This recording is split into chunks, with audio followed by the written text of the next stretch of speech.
Blood, खून, रुधिर, है ना? लेकिन अभी तक इसलिए आपको बता रहा हूँ, दिस इज अ वेरी मतलब you so casual like that, बहुत नॉर्मल हम जो बात करते हैं। हेल्दी ब्लड कैसा होना चाहिए?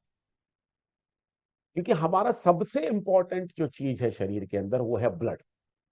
अगर आपका ब्लड अनहेल्दी है, आप देखिए रेड ब्लड सेल्स कैसे होना चाहिए, अल्कलाइन होने चाहिए। और अनहेल्दी कैसा होता है? एसिडिक होता है। दोस्तों बताते हुए बहुत शर्म भी आती है, हम 90% लोगों का ब्लड प्रॉपर तरीके से सही नहीं है।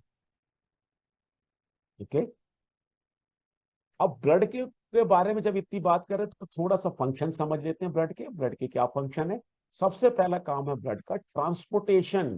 क्या ट्रांसपोर्टेशन करता है? ऑक्सीजन, कार्बन डाइऑक्साइड, ये तो सब मालूम है।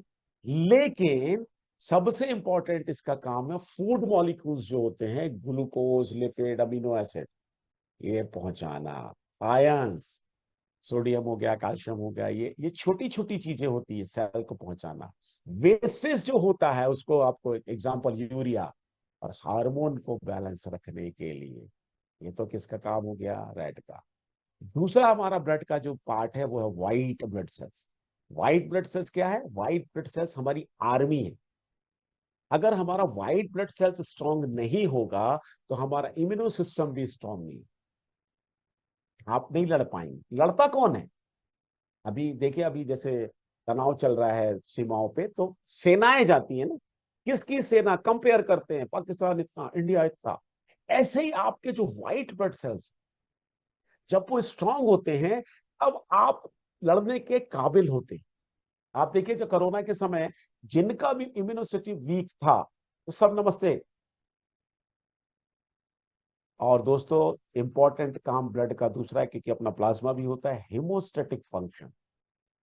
आपको मालूम है हीट और वाटर सॉल्ट जो बैलेंस है, एसिड बेस बैलेंस है, हीट। बहुत ज्यादा हीट में अगर आप रहे तब क्या होगा? बहुत ज्यादा ठंड में रहे, जैसे खून जमाने वाली ठंड। दोस्तों, जब स्कार एनर्जी की बात करते हैं तो अपना जो फॉर्मेक्स 3 के अंदर जो इंग्रेडिएंट हैं, वो इस हेमोस्टेटिक फंक्शन को बैलेंस करके रखते हैं। तो 48 डिग्री में भी काम करिए, लगा के जाइए फील्ड में, किसी को देखिए अगर आपको कभी लू लग जाए, 3 डिग्री में जाइए, लगा के जाइए कि खून जम जाए तो बताइए। ओके। अब देखते हैं कैसा होना चाहिए ब्लड। तो आप देखिए, ऑक्सीजन रिच कौन सा दिख रहा है? रेड। ऐसा जैसे ही हम अपना क्रीम लगाते हैं, जैसे मेरे अभी थोड़े दिन आपके पास आएंगे तो अपने पास माइक्रोस्कोप भी है, जहां सबको देख के हम बताते हैं कि पहले और बाद में कैसा क्या करता है। सबसे पहले ऑक्सीजन का इंक्रीज बढ़ता है। नंबर 2 क्या करता है? अभी देखिए, थिन करता है, इजियर टू फॉलो। अभी जितने भी बीपी के लोग हैं, आप देखिए सब एक ब्लड थिनर खाते हैं, क्योंकि उनका बीपी ऊपर नीचे फ्लक्चुएट होता है। जब ये बीपी फ्लक्चुएट होता है तो उसका रीजन होता है कि जो उनका ब्लड है वो गाढ़ा हो गया, वो प्रॉपर वे नहीं। तो डॉक्टर क्या देते हैं उनको? एक ब्लड थिनर। लेकिन आपको मालूम है, ब्लड थिनर देने के बाद भी प्रोटोकॉल होता है। ज्यादा ब्लड थिनर आपने ले लिया है, आपको डॉक्टर बोलते हैं भैया चोट चपेट से बचो, क्योंकि फिर ब्लड ऐसे निकलता है जैसे नल खोल दिया है। लेकिन किंतु परंतु फर्मेक्स के अंदर अपने जो इंग्रेडिएंट्स हैं, जो नेचुरल इंग्रेडिएंट हैं, जो एक एक एक जितना एक होना चाहिए थिकनेस को कम करना, इजी फॉलो करना, वो काम करता है। तो इसमें आपको गारंटी वारंटी क्योर की बात नहीं करना, अपने पास टेस्टिमोनियल्स हैं कि लोगों के ब्लड थिनर जो गोलियां खाते थे वो भी छूट गई हैं। ओके। थर्ड वन क्या है? अल्कलाइन करना। इसको, ब्लड को। और ये हम प्रूफ करते हैं क्योंकि अपना काम है, try it to believe it. क्या स्लोगन है? Try it to believe it, not believe it to try it, right? First to try and believe. तो ये ब्लड की एसिडिटी को कम करते हैं। दोस्तों, अभी आपके साथ मतलब थोड़ा सा सब्जेक्ट हट के बात करता हूं। ब्लड को अल्कलाइन कंपलसरी है कि पानी? तो उस पानी के ऊपर बहुत वर्क हो रहा है। और पानी की जो मशीन है उनकी कॉस्ट है 5 लाख, 7 लाख, 8 लाख। लेकिन अगर आपका ब्लड एसिडिक है, क्या होगा? दोस्तों, इसके लिए मैं प्राउडली कहता हूं कि जो अपने कॉम्बिनेशन है, इसको लगाने के बाद आपके ब्लड में अल्कलिनिटी हो जाती है, ब्लड का पीएच प्रॉपर हो जाता है, क्योंकि ब्लड का पीएच 7.394 माना जाता है। और दोस्तों, आपको एक चीज और बताऊं, आप जब किसी कैंसर पेशेंट्स के साथ या कोई बहुत दिन से बीमार है उसके ब्लड का टेस्ट कराइए, तो ब्लड एसिडिक एनवायरनमेंट के अंदर ये बैक्टीरिया बहुत जल्दी पनपते हैं, और अल्कलाइन में नहीं। अब ये देखिए कुदरत का एक करिश्मा, ब्लड एल्कलाइन चाहिए, स्किन एसिडिक चाहिए। अगर आपकी जो स्किन है ऊपर पूरी, अगर ये एसिडिक ना हो, पर डे आप कितने वायरस बैक्टीरिया से कम क्रॉस होते हैं? लाखों। अगर ये स्किन एसिडिक नहीं होती तो ऐसा क्या होता है दोस्तों कि आप जब मर जाते हो तो आपके शरीर में कीड़े पड़ने लगते हैं, क्योंकि क्या होता है तब स्किन के ऊपर से एसिडिक की जो एनवायरनमेंट की जो लेयर होती है वो खत्म हो जाती है। शरीर के अंदर ऐसा क्या है? तो मैं वो चरक और सुश्रुत की जो बात कर रहा था, क्योंकि पुराने समय के जो हमारे जितने भी लोग थे रिसर्च, वो रिसर्चर थे, और वो रिसर्च को अभी ठप्पा नहीं लगा, इसलिए वो बात बोलते हैं कि घास फूस है, लेकिन उनको मालूम नहीं है घास फूस ही बहुत इंपॉर्टेंट। ओके, अभी थोड़ा सा आगे बताऊंगा जब हार्मोन्स के ऊपर चलूंगा। क्या काम हुआ इसका? ऑक्सीजन इंक्रीज किया तो ब्लड ब्राइट हुआ, रेड हुआ, ब्लड की थिकनेस कम करता है तो इजियर फॉलो हुआ, तो पेन वगैरह जो होते हैं, क्योंकि पेन वगैरह क्या है, जो आपका बुखार पेन का, ये दोस्तों आपका डिफेंस मैकेनिज्म है, ये कुछ अंदर गड़बड़ हो रहा है।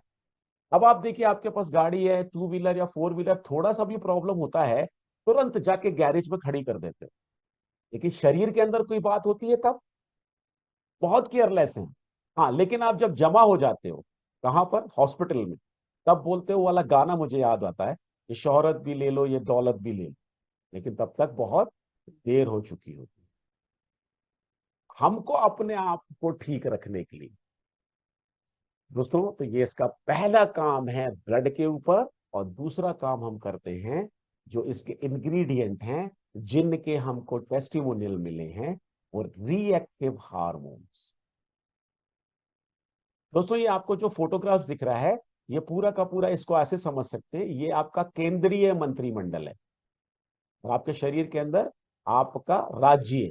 अगर आपके केंद्रीय मंत्रिमंडल के अंदर कुछ प्रॉब्लम है तो राज कैसे चलेगा? जैसे लाइव एग्जांपल, थायराइड, थायराइड कभी ठीक होगा क्या? क्योंकि थायरॉक्सिन में देखिए या तो वो बढ़ा है या कम है, मतलब थायराइड जो ग्लैंड है वहां पर जो उसका प्रोडक्शन है, वहां पर जो प्रॉब्लम है, वहां परेशानी हुई है। अब सबसे इंपॉर्टेंट आके चले आइए पैंक्रियाज पे। पैंक्रियाज के अंदर आपका इंसुलिन है, लेकिन इंसुलिन कौन बनाएगा? क्योंकि अल्फा और बीटा सेल। अब हमारा जो डायबिटीज है उसका मेन कॉजेज है, टाइप 2 की बात कर रहा हूं, टाइप 1 की नहीं। टाइप 1 में तो बाय बर्थ प्रॉब्लम है। टाइप 2 जो कि अगर फादर को है तो उसकी बेटी को होगी, अगर मदर को है तो बेटी की होगी, ऐसा देखा गया है। अगर आप घर पे कोई इस तरीके से है, तो जब बच्चा आपका 17-18 साल का हो जाए, तो मैं सभी को ये सलाह देता हूं हर पर ईयर उसके बर्थडे पर HbA1c जरूर कराएं। क्योंकि HbA1c क्यों कराना दोस्तों? ये क्योंकि ये भयावह स्थिति ये है हिंदुस्तान में, हमारा जो डायबिटिक पेशेंट हैं उनसे 4 गुना हमारे पास प्री डायबिटिक हैं। अब ये प्री डायबिटिक क्या होता है? मतलब केले के छिलके पे पैर रख के बैठे हैं। तो जब हम HbA1c कराते हैं तो HbA1c 5 से लेके 14 तक का एक मार्जिन होता है। आपको 5.862 तक रहना है। अगर आप 64 65 पे जा रहे हैं तो 100% आप आने वाले समय में डायबिटिक हैं। तो पहले से कंट्रोल कर ले, कहते हैं ना प्रिवेंशन बेटर देन क्योर। तो ये हमको हार्मोन्स पे करना। अभी अच्छा ये बताइए, अभी एक क्वेश्चन बहुत अराइज होता है कि डायबिटीज में 25 साल 30 साल भी दवा खाने के बाद बंदे की डेथ या तो हार्ट अटैक से हुई, या उसकी किडनी खोस है। Brain fog means what? कि जब कभी कोई ऐसी समस्या आई और वो जो बंदा है वो कुछ सोचने समझने की सारी शक्तियां खत्म कर, इंसोमिया, नींद का प्रॉब्लम, और वैवाहिक जीवन में प्रॉब्लम, एक्नेक, जॉइंट पेन, रात में अचानक बहुत सारा पसीना आ जाना, और डिप्रेशन। अभी तो बच्चे भी बोलते हैं डिप्रेशन में ही। तो ये 10 चीजें आप देखिए, ये आपको, ये फिर क्या होती है, ये जो छोटे छोटे पॉइंट हैं, ये बाद में आप इतनी जल्दी बीमार नहीं पड़ते हैं दोस्तों, धीरे धीरे धीरे जाके जमा होते हैं अस्पताल में जाके। पहले आपकी बॉडी आपको अलार्म देती है, लेकिन हम बॉडी की बात सुनते हैं क्या? No. Answer is N O no. तो ये आपके कुछ साइन है, इनको नोट डाउन कर लें। उसके बाद हमारा आता है जो फॉर्मेक्स का दूसरा वर्क है, बूस्ट करता है नर्वस ट्रांसमिशन। अब ये नर्वस ट्रांसमिशन क्या भला है दोस्तों? जो थोड़ा सा मैंने पढ़ा या जाना, हमारे शरीर के अंदर जो पूरा ये सिस्टम है ना, इसको शायद 6 लाख 60 लाख माइल्स या 1.5 किलोमीटर पर माइल होता है। तो 9,84,780 किलोमीटर का एरिया हमारा पूरा भरा हुआ है। अब यहां पर छोटे छोटे छोटे छोटे ट्रांसमिशन टाइप के लगे हैं, जो फ्यूज है, जो काम करते हैं, जो इंफॉर्मेशन पहुंचाते हैं। कैसे समझेंगे? आप अपनी उंगली में कोई पिन चुभाओ है, इमीडिएट आपको ब्रेन में अफेक्ट आता है। आप देखिए, अनजाने में कहीं पे भी आपका हाथ जाता है और अंगार कहीं पे भी ठंडे या उसमें लगे, इमीडिएट आपको आता है। ये कैसे होता है? ये transmission with in a second, जैसे आपका मुंह है, कैसे पहुंचता है? तो दोस्तों, इसमें क्या होता है, जब किसी भी ट्रांसमिशन के पास जो हमारा छोटा सा वो फ्यूज हो जाता है, आप देखिए पैरालिसिस क्या है। आप देखिए, आपका ब्रेन स्ट्रोक हुआ, कोमा में चले गए, क्या है? डॉक्टर बोलते हैं बस भगवान से प्रार्थना करो जिंदा, और आप कुछ दिनों बाद वो कोमा वाला बंदा उठ के पूछता मैं कहाँ हूं। इन ट्रांसमिशन को प्रॉपर चलाना, नर्व्स को प्रॉपर चलाना, इसको क्या चाहिए शरीर के अंदर? दोस्तों, प्रकृति के पास सारी चीजें, ये मेडिसिन से नहीं आती। ये फॉर्मेक्स का वर्क है। तो यहां पर ये वर्क खत्म